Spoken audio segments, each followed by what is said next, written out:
নমস্কাৰ বন্ধুসকল, স্বাগত কৰিছোঁ ইউটিউব চেনেল অনলাইন হেল্থ বিকে চেনেললৈ। সকলো চাগে ভালে আছে আৰু সদায় সুস্থ হৈ থাকক। আজি মই লৈ আহিছোঁ খেজুৰ দি ভাল কৰিব পৰা ধাতু যোৱা ৰোগৰ বনৌষধ। বন্ধুসকল, যিকোনো সময়তে গুপ্ত অংগৰ পৰা ধাতুৰ বাহিৰ হৈ থাকে। শুক্ৰহীনতাৰ কাৰণেও এই ৰোগ হয়।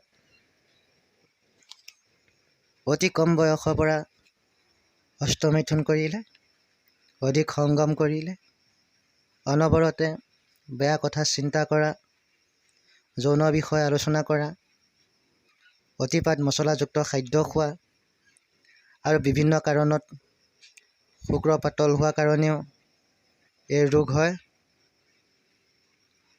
বন্ধুসকল, এই ৰোগ হ'লে শৰীৰ দুৰ্বল হৈ যায়, স্মৃতি শক্তি কম হয়, মনৰ উৎসাহ সকলো কমি যায়, চকু গাঁতলৈ যায়, পাছত ধবজভংগ ৰোগে দেখা দিয়ে।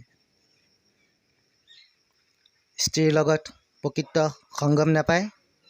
বন্ধুসকল, ভিডিঅ'টো শেষলৈকে চাব আৰু ভালদৰে চালেহে বুজিব পাৰিব। আৰু যদি আপুনি মোৰ ভিডিঅ'ত নতুনকৈ চাইছে, অনুগ্ৰহ কৰি চেনেলটো ছাবস্ক্ৰাইব কৰি দিব।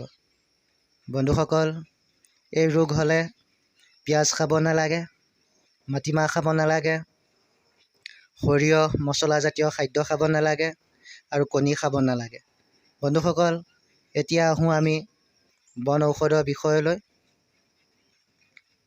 প্ৰথমে 4-5টামান খেজুৰৰ বাকল সৰু সৰুকৈ কাটি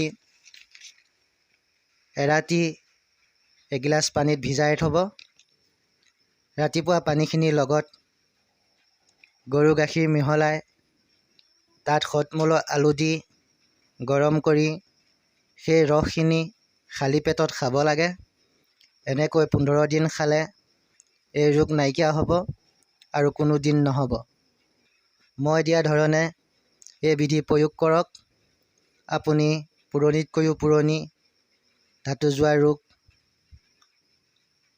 আৰোগ্য হ'ব। বন্ধুসকল, মই দিয়া প্ৰয়োগ কৰিলে নিশ্চয় আপোনাৰ আৰোগ্য লাভ হ'ব আৰু এই ৰোগ কোনোদিন নহ'ব। বন্ধুসকল, এতিয়াও যদি মোৰ চেনেলটো ছাবস্ক্ৰাইব কৰি দিয়া নাই, অনুগ্ৰহ কৰি ছাবস্ক্ৰাইব কৰি দিব।